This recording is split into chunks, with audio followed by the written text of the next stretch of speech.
Something spoiled.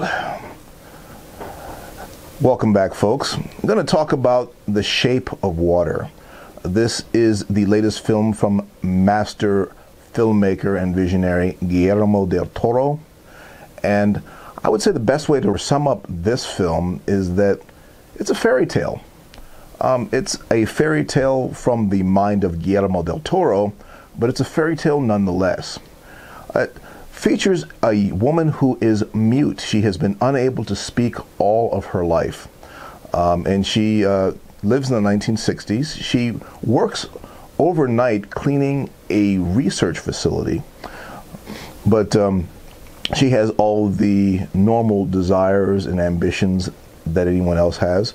And the film starts off showing her daily routine, which she gets up, she makes herself breakfast, she bathes, she takes a very long and tantalizing lady bath. Let's just say that there's not a whole lot that doesn't happen in her tub.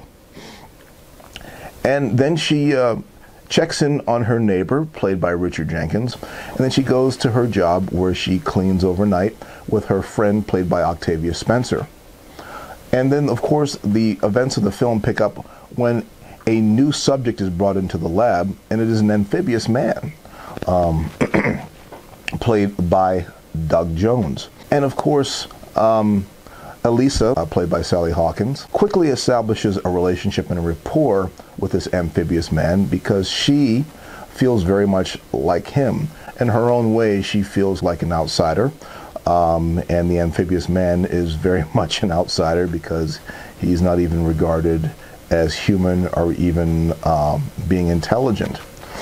And after a short period of time, it becomes very clear that she needs to get him out of the lab and rescue him, especially from Michael Shannon. Michael Shannon, who plays Strickland, is in charge of the research project in which they're trying to find out as much as they can about this amphibious man, apparently by torturing him and causing him as much pain as possible and making him bleed. Although the amphibious man gets one in, he actually bites off 2 of Strickland's fingers, which is even kind of satisfying because we haven't even known Strickland that long, but we already established that he is kind of a jerk. The performances are fantastic in this movie. Sally Hawkins, who plays Elisa, she has a very strong and very bold performance. She spends the entire movie, with the exception of one dream sequence where she doesn't even speak, but she's so expressive with her eyes and with her expression. She gives you an acting clinic on acting without dialogue. Speaking of physical performances, Doug Jones has made a career of playing creatures, and he is every bit as good as he ever has been here playing the amphibious man. He has a lot of makeup and a lot of stuff on his body, and Doug Jones is as good as he ever is. Guillermo Del Toro owes at least a good part of his fortune to the work that Doug Jones has done for him over the years. Other good performances to mention: Michael Shannon, as I mentioned before, plays Strickland, who is the movie's heavy.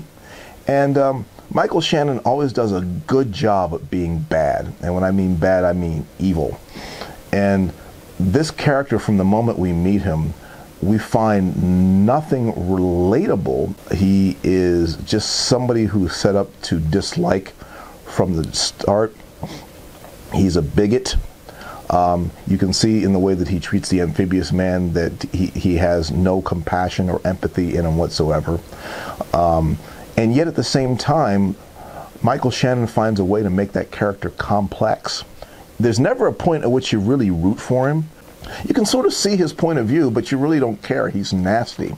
And once again, Michael Shannon really makes you hate him. Michael Stuhlbarg, who's a character actor, who's done some good work recently, he caught my attention when I was watching Boardwalk Empire. But he's had a wide range of different roles, including the alien in Men in Black 3. He does a really good job here, and he comes off as a very sympathetic character, and I enjoyed watching his work as well. Octavia Spencer, once again, she does a very good job of making the most out of small roles. And in this case here, her character, Zelda, was definitely written in as the friend character. In a movie that takes place at the time that it does, that kind of features people who are sort of, kind of I guess the best way to put it is, in their own way, minorities. Of course, you need that character.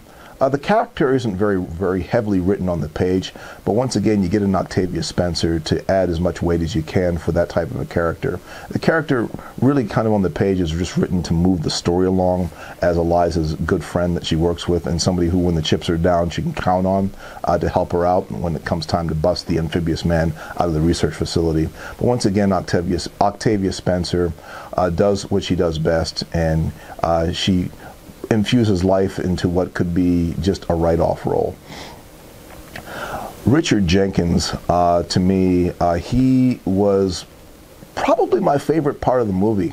I've seen Richard Jenkins over the years, and he usually plays a role where it's pretty grounded. He likes to underplay a lot, and that underplaying really gives his character some weight. And this is one time where he doesn't underplay. As Giles, he is a fully fleshed out character in that we see a story arc where he's an aspiring commercial artist. He's recently been released from a job, and he's trying to get back in with a project. Of all things, he's doing a Jello ad. And you know, you can just see that this person who he's reporting to is just kind of stringing him along. And it's that arc that inspires him to help out Elisa as well with the amphibious man. But Jenkins is fantastic.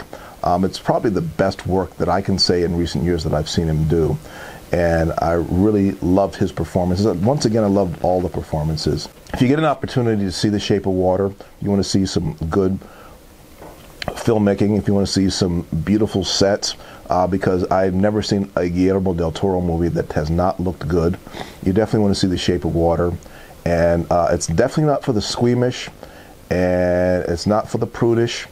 There is some strong sexual content, there is some good violence, but at the end, it's a good film. I'm going to give this one a 4.5. That is my opinion. You are more than welcome to leave yours below in the comment section. And if you want to see more comment here, click that subscribe button and you too can get spoiled. Take care, folks, and we'll see you soon.